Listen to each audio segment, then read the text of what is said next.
ऐसी आरती कर मन साची, ऐसी आरती करु मन साची, ज्योति अखंड बारह दिन राती,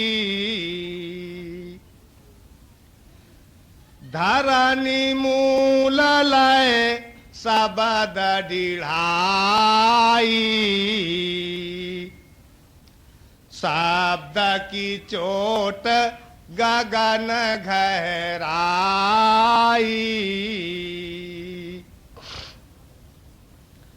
पश्चिम दिश की खोल की वारी। अगर कहीं समझना है, पूछना है, तो हमारे पास तमाम लोग समझाने बताने वाले हैं, अपना पूछ लें, बताएंगे लोग। पश्चिम दिश की खोलो के मारी,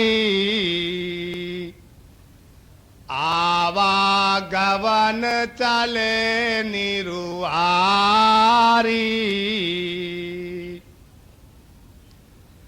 अष्ट कमल दल भापर गासा, निरसंशय भा हरि का दासा,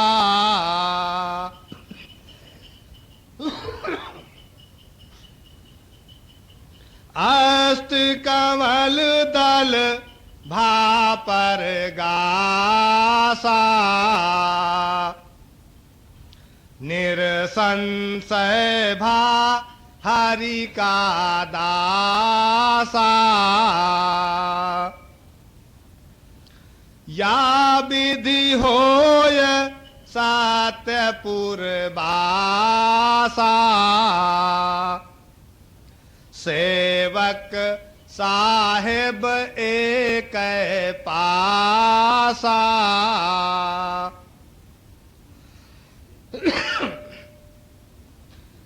जियत मुक्त जियत मुक्ति मुक्त सोई भाई।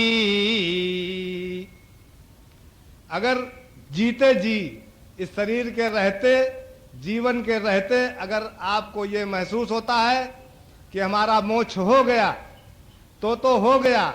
और अगर ये कोई सोचता है कि इस जीवन में न रहने पर जब जीवन खत्म हो जाएगा तो हमारे प्राण स्वर्ग जाएंगे, हमको मोक्ष मिलेगा, ये मीता साहब के वाणी वचन के बिल्कुल विपरीत है, जबकि अन्य इसकी मान्यता है।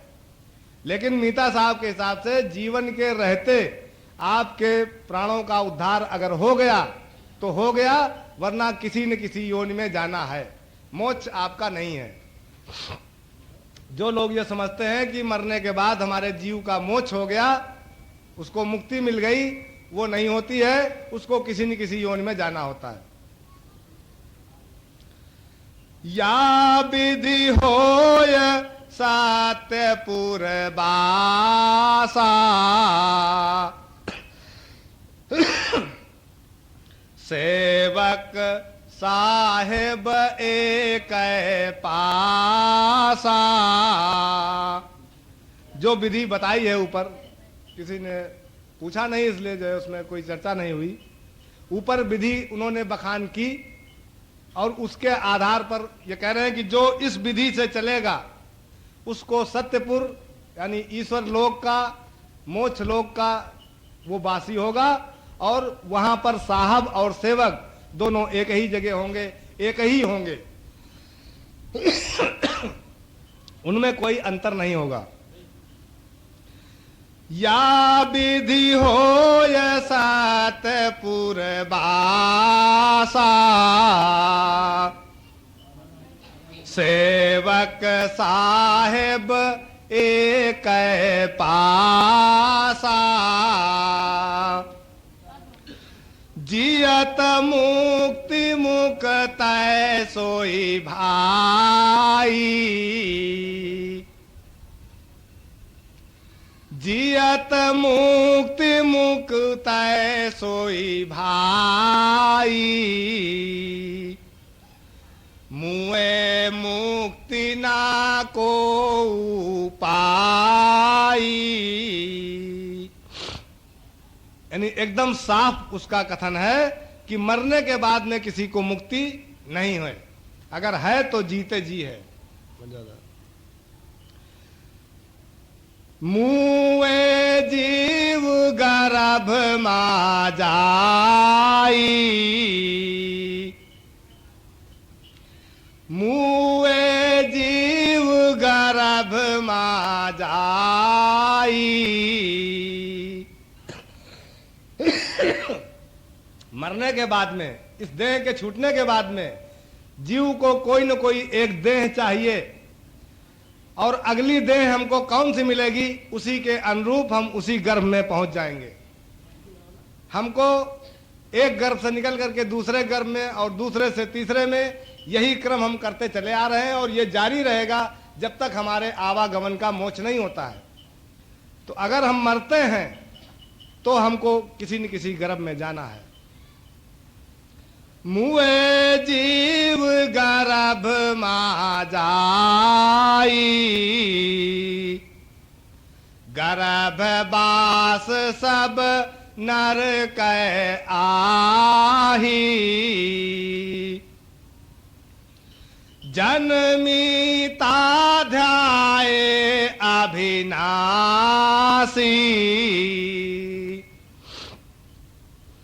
जन्मीता ध्याये अभिनाशी। काल कूर की टूटी फांसी। काल सबसे प्रबल और सबसे क्रूर है, वो इसी मामले में हमारे किसी कर्म को माफ करने वाला अधिकारी नहीं है। जैसा कर्म है वो पूरी निर्दयता के साथ उसका फल हमको देता है। उसको माफी का, माफ करने का अधिकार केवल मालिक को है। यमराज को या काल को किसी हमारे अपराध को माफ करने का कोई अधिकार नहीं है। इसलिए वो पूरी निर्दयता के साथ में अगर वो दया रखे या उसके अंदर दया हो तो वो तमाम आधे वाधे कर्म हमारे माफ कर दे और जो है उसमें फंस जाए वो। लेकिन उसको इस लायक नहीं रखा है कि वो हमारे किसी कर्म को माफ कर सके। लेकिन शक्तिशाली वो इस धरती के ऊपर या देवलोक में जो भी जितने भी प्राणी, जितनी भी योनियां हैं, उनमें से वो सबसे सर्वशक्तिशाली है। उनमें से कोई भी प्राणी कर्म करे और ये सोचे कि हम यमराज के फंदे से बच जाएंगे तो वो बच नहीं सकता है। वो उसको तोड़ करके, मरोड़ करके जैसा चाहेगा वैसा दंड देने के लिए पूरी तरह शक्तिशाली है। ब्रह्मा, विष्णु, महेश जो इस धरती के, इस रचनालोक के जो तीनों महादेव हैं, ये भी इसके अधीन है। ये भी इसकी प्रताड़ना से, इसकी ताड़ना से बच नहीं सकते।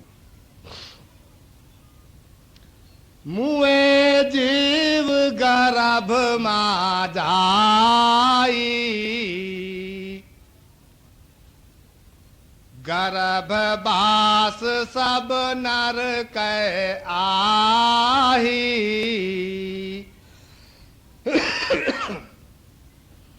जन्मीता ध्याये अभिनाशी।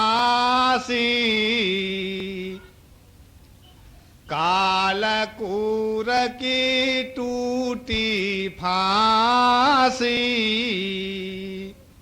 तो इतना क्रूर जो काल है, जो इतना बलशाली है, उसकी फांसी, उसका भी फंदा हमारे जो गले में पड़ा हुआ है वो हमारा टूट जाता है। कब? जब हम अविनाशी का ध्यान, वंदना और आरती या भक्ति करते हैं। जन्मीता ध्याये अविनाशी। काल कूर की टूटी फांसी। जाए बेकार सकल यातन की। जाए बेकार सकल यातन की, कैले आरती आदि पुरुष की। मन चंचल जो फिर कै राखे, दीपक ज्योति तबै पर गासे। मन चंचल है। यह चंचलता नहीं है कि हम क्या देख रहे हैं क्या नहीं देख रहे हैं। हमारी आंख किसी भी तरफ देख रही है लेकिन अगर हमारा मन या हमारा दिमाग किसी अन्य चीज में खोया हुआ है तो वो आंख उस चीज को नहीं देख पाती है। अगर हम किसी दूसरी चीज में लीन हैं तो हमारे कान दूसरी आवाज नहीं सुन पाते। हम जो सुनना चाहते हैं वही सुन रहे हैं। जिधर केंद्रित हो गया हमारा दिमाग, जिस चीज को पकड़ने लगा उसी को केवल वो पकड़ता है, बाकी सब छोड़ देता है।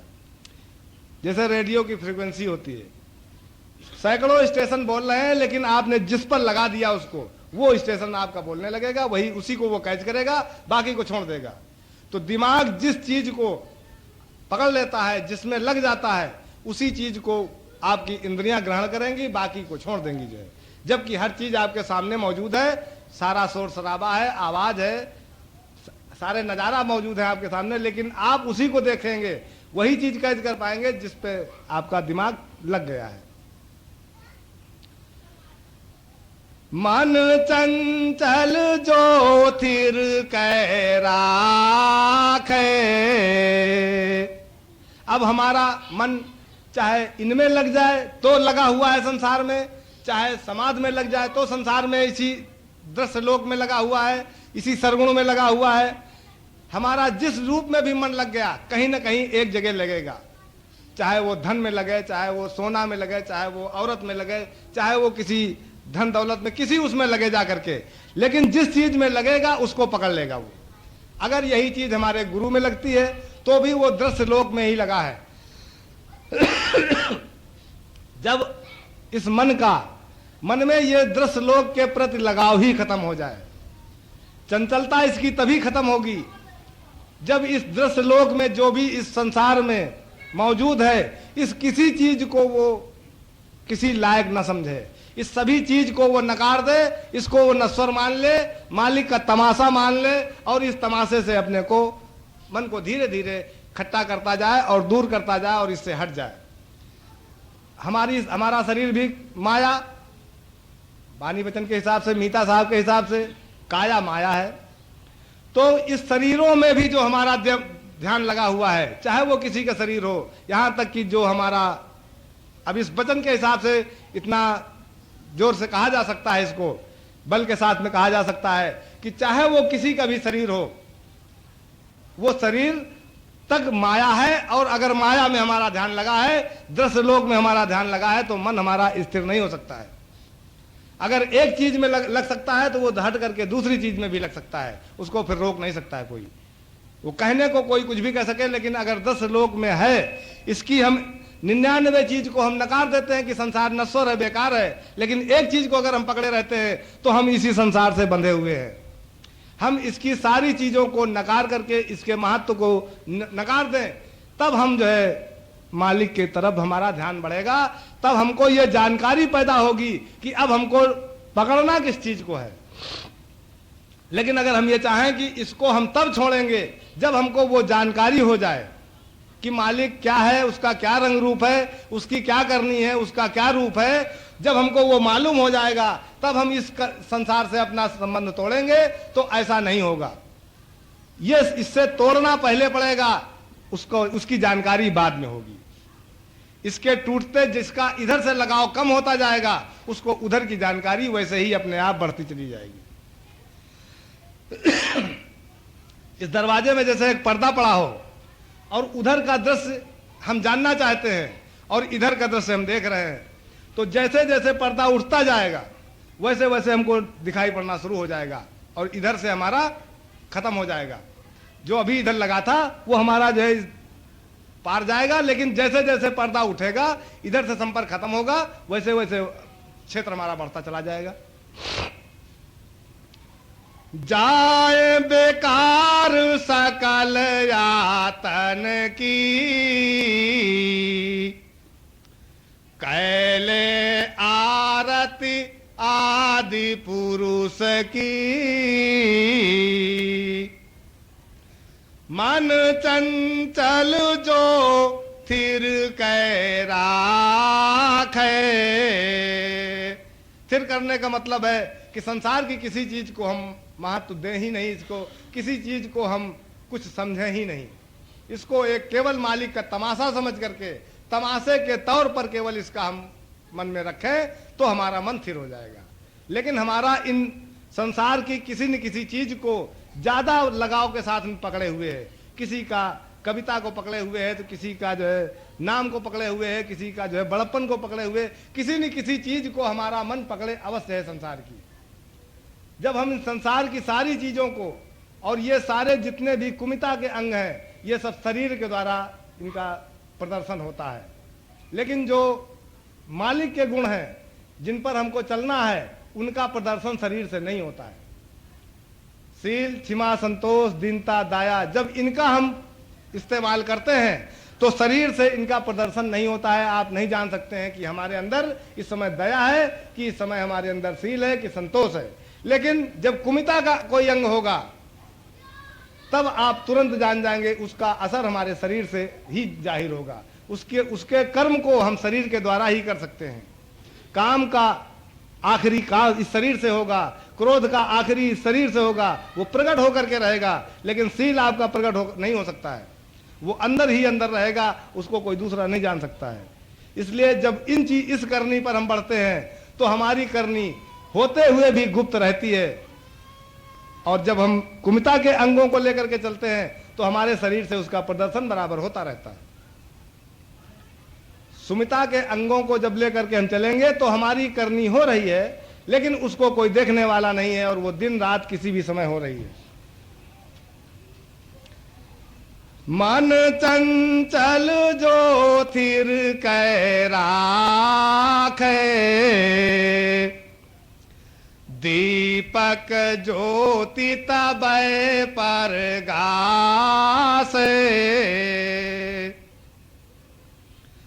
पांच मारी जो मन थिर होई,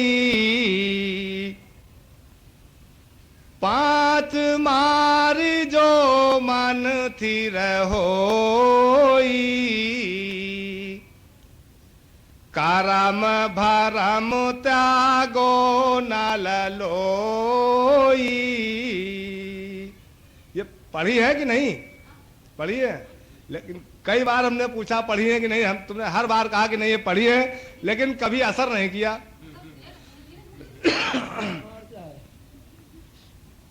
देखिए पद में ऐसा आता है सुनने में कि कभी पांच मारी जो मन थिर होई। अब जैसे इसको ऐसा समझा जा सकता है कि कभी पांच को हम मारते हैं तब हमारा मन थिर होता है, कभी हमारा मन थिर होता है तब पांच मरते हैं। दोनों तरह से मीता साहब कह रहे हैं। तो उसको आप ऐसे समझ लीजिए कि हमारा शरीर है, अगर हमारे शरीर से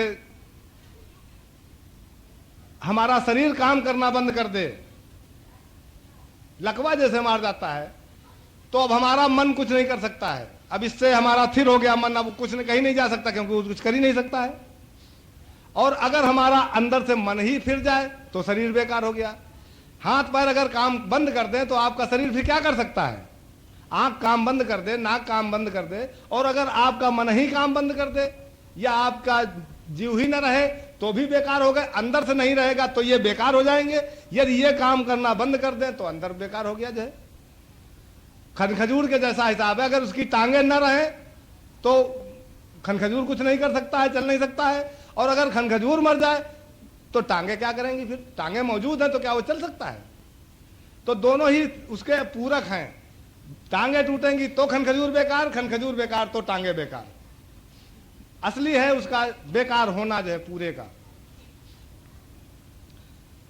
ये तमाम चीजें बची हुई हैं।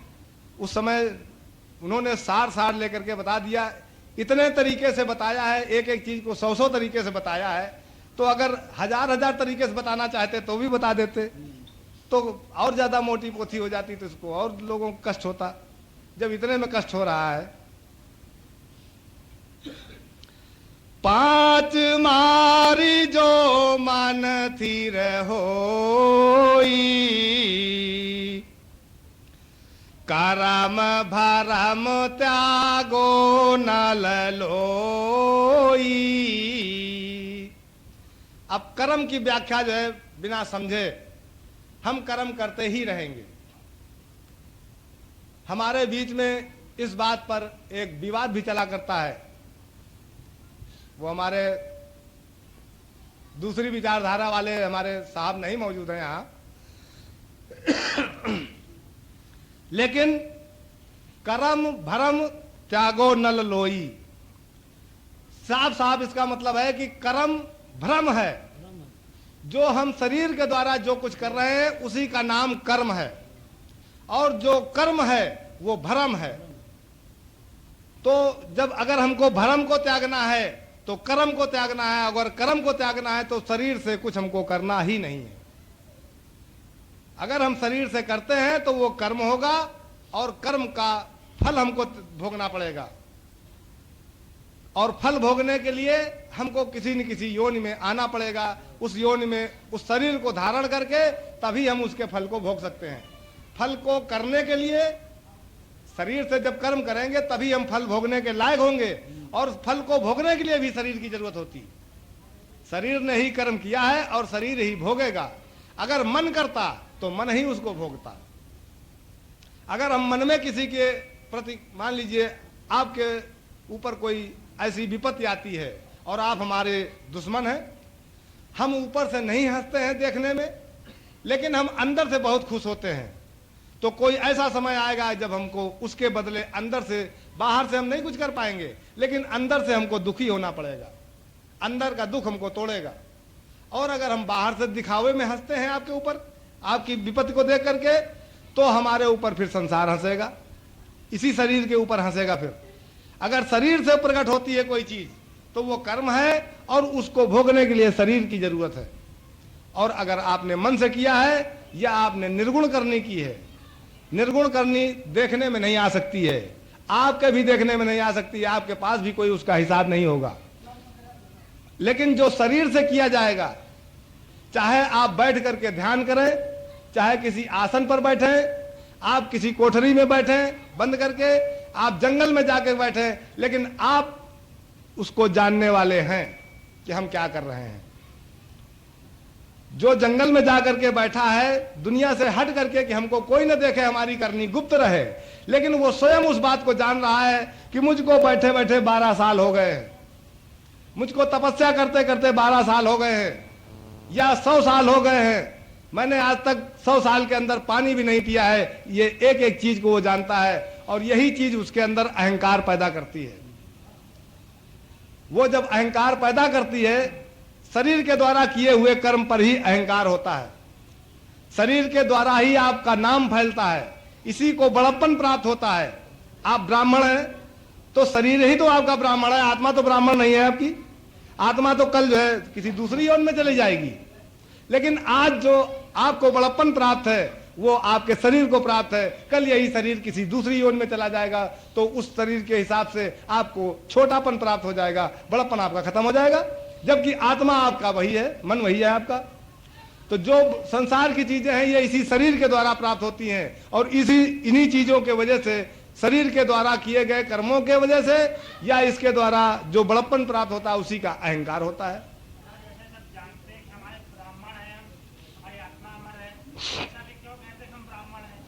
अगर ये जानते तो कहते क्यों जो है, लेकिन कभी कभी ऐसा हो जाता है कि हम शुरू में दलदल पर जाकर के खड़े होते हैं, धीरे धीरे हमको धंसना शुरू होता है। उस समय हम नहीं चेते, हम उसमें, हमको अच्छा लग रहा है, अभी हमको कोई तकलीफ तो है नहीं, केवल पैर दलदल में हमारे धंस रहे हैं। लेकिन जब हम कमर तक धंस गए तो अभी हमको कोई तकलीफ नहीं है, लेकिन जब हम इतना धंसेंगे तो हमको तकलीफ होने लगेगी, फिर हाथ पैर भी नहीं हमारे चलेंगे। लेकिन उस समय अगर उस दलदल से कोई निकलना चाहे तो उसको फिर निकाल नहीं सकता कोई, वो निकल नहीं पाएगा, इतना धंस चुका होता है। जो बड़प्पन में फंस चुका है वो फिर उससे निकल नहीं पाता है, जानते हुए भी, लाख जानते हुए कि अपराध कर रहे हैं हम, अपराध है, लेकिन वो दलदल में इतना फंस चुका है, वो सांसारिक सुखों में, मान बढ़ाई में इतना फंस चुका है कि उसको वो छोड़ नहीं सकता है। वो कहता है कि जो कुछ होगा आप भोग लिया जाएगा, मतलब जानते हुए भी इसलिए नहीं कर पाता है क्योंकि वो बड़प्पन में इतना ज्यादा फंस चुका है कि अब उससे निकल पाना उसको मुश्किल है। दलदल है। अगर शुरुआत में चाहे आदमी तो निकल सकता है, जब बड़प्पन मिलना उसको प्राप्त हो, लेकिन जब वो बिल्कुल जो है उसको बड़प्पन प्राप्त हो गया और वो अहंकार के पोजीशन में आ गया तो फिर उसको छोड़ नहीं सकता। 5 मारी जो मन थिर होई, करम भरम त्यागो नल लोई, हो सनीपता दास कहावे,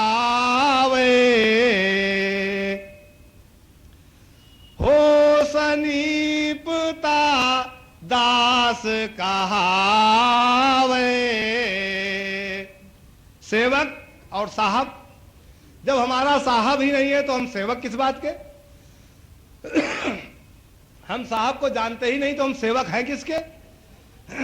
तो कहते हैं जब समीप होगा हमारे, जब हम मालिक हमारे समीप है तभी हम सेवक हैं, और जब हम उससे दूर हुए, हम मान लीजिए नौकरी करते हैं आपके यहाँ, तो जब आपके यहाँ जिस समय मौजूद है मालिक के सामने तो हम आपके नौकर हैं, लेकिन जब हम अपने घर पहुंचे तो हम मुखिया हो गए, वहां के बादशाह हो गए। तो हम सेवक तो तभी हैं जब मालिक हमारे नजदीक मौजूद है, हमारे सामने खड़ा हुआ है। और यदि मालिक हमारे सामने हमेशा है, पलक बंद करने के समय भी वो हमसे ओझल नहीं होता है, अपलक हमारे सामने रहता है, तो हम वाकई सेवक हैं, फिर तभी हम दास हैं। हो सनीपता दासु कहावे, नैनन निरखी परम पद पावे। और यदि समीप नहीं है, हमारे सामने नहीं है, हम उसको भूले हुए हैं, तो हम उसका निरख नहीं सकते हैं। अगर वो दीवार के उस पार खड़ा है तो हम उसको देख नहीं सकते हैं। जैसे संसार में ऐसा होता है हमारी इन आंखों के साथ में, वैसे ही हमारे उस लोक में भी है कि जब हम उसको भूले हुए हैं तो फिर वो हमको दिखाई नहीं पड़ेगा। हमको दिखाई उतनी ही देर पड़ेगा जितनी देर वो हमारे सामने है, यानी हम याद में हैं उसकी, उसको हम भूले नहीं हैं। जितनी देर भूलेंगे नहीं उतनी देर हम उसका अदब भी करेंगे, जैसे ही भूलेंगे वैसे ही उसका अदब चला जाएगा, वो हमारी आंखों के सामने से ओझल हो जाएगा और फिर हम देख नहीं सकते उसको। हो सनीपता दास कहावे, नैनन निरखी परम पद पावे। है पर पंच सकल जग माही। अब कोई चीज बचती है क्या इसमें? है पर पंच सकल जग माही, क्या कोई चीज बचती है? कोई शरीर इससे बचता है? मान लीजिए हमारे गुरु का ही शरीर है, तो वो संसार में है, तो क्या इस वचन के हिसाब से उसको वो छोड़ देता है कि बाकी शरीरों के लिए तो हम कह रहे हैं लेकिन एक उसको छोड़े दे रहे हैं? क्या वचन ऐसा करता है? अगर करता हो, आप लोगों में से किसी की समझ में आता हो कि वचन ये कहता है कि उस एक शरीर को छोड़ करके बाकी को हम जो है कह रहे हैं, अगर ऐसा कहीं से समझ में आता हो तो हमको ये मानना पड़ेगा कि नहीं, हमको शरीर से कुछ करनी है।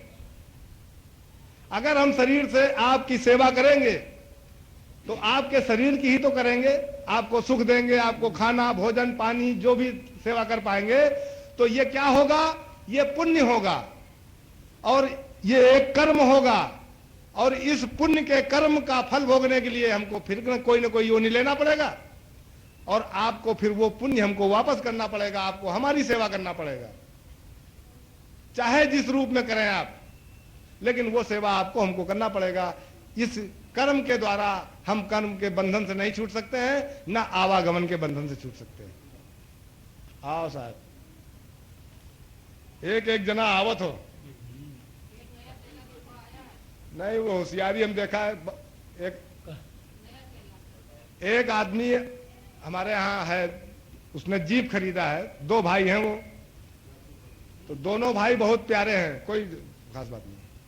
तो वो जीप पर एक समय में एक ही भाई बैठता है कि बाई चांस अगर एक्सीडेंट हो गया तो एक ही मरेगा, एक तो बच जाएगा। इसलिए ये लोग आगे पीछे एक एक करके आते हैं कि कोई घटना दुर्घटना हो जाए तो एक आदमी तो बचे हम। चले गए, कोई आ गए, कभी चले गए, फिर एक आ जाएगा, तीन ही। है पर पंच सकल जग माही, इनके संग कुशल है नाई। बात खत्म। सुन नहीं पाओगे, हम इतना तेज बोल देंगे, सुन ही नहीं पाओगे। बात करो तो सुन ही नहीं पाए, हम इतना तेज बोल देंगे जो है पर पंच सकल जग माही,